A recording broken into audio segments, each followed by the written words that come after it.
घरी बनवलेल्या मसाल्याचं लोणचं तर आपण आपल्या या चॅनलवर ऑलरेडी बघितलेलं आहे, पण आज आपण उज्ज्वलास किचनमध्ये बघणार आहे रेडीमेड मसाल्यापासून आंबट तिखट असं लोणचं। तर यासाठी मी घेतलेले आहे 1 किलो कैऱ्या। 1 किलो कैऱ्या याप्रमाणे कापून घेतलेल्या आहे आणि एक दिवसभर फॅन खाली ठेवून सुकवून घेतलेल्या आहे।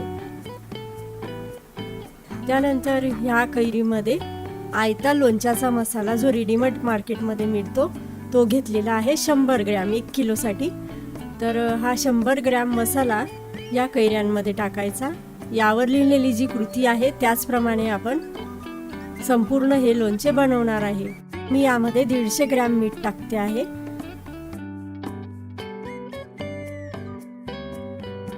मसाला घातल्यावर मीठ घालायचं, त्यानंतर चांगलं असं मिक्स करून घ्यायचं।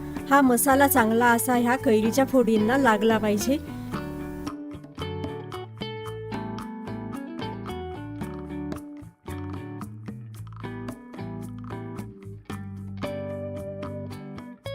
चांगला मिक्स झाल्यावर बरणीमध्ये भरून ठेवायचा आणि आता ह्या बरणीमध्ये भरल्यावर बरणीला झाकण लावून 2 दिवस असंच ठेवायचं आहे।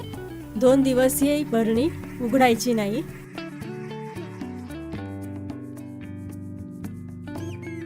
दोन दिवसानंतर हा बघा, हा मसाला ह्या कैरीमध्ये छान असा मुरलेला दिसतो आहे।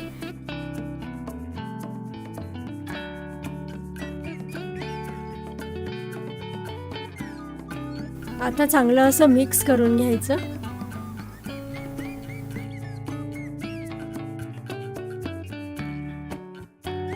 मिक्स करून झाल्यावर 250 ग्रॅम तेल यासाठी लागणार आहे। तर 250 ग्रॅम तेल चांगलं असं गरम करून घ्यायचं आणि हे तेल थंड होऊ द्यायचं आहे। तेल पूर्णपणे थंड झाल्यावरच या लोणच्यामध्ये आपल्याला घालायचं आहे। आपण याआधी यामध्ये तेल अजिबात घातलेलं नव्हतं। थंड झालेलं तेल ह्या लोणच्यावर घालायचं आणि अर्धा इंच वर हे तेल ह्या लोणच्यावर आलं पाहिजे।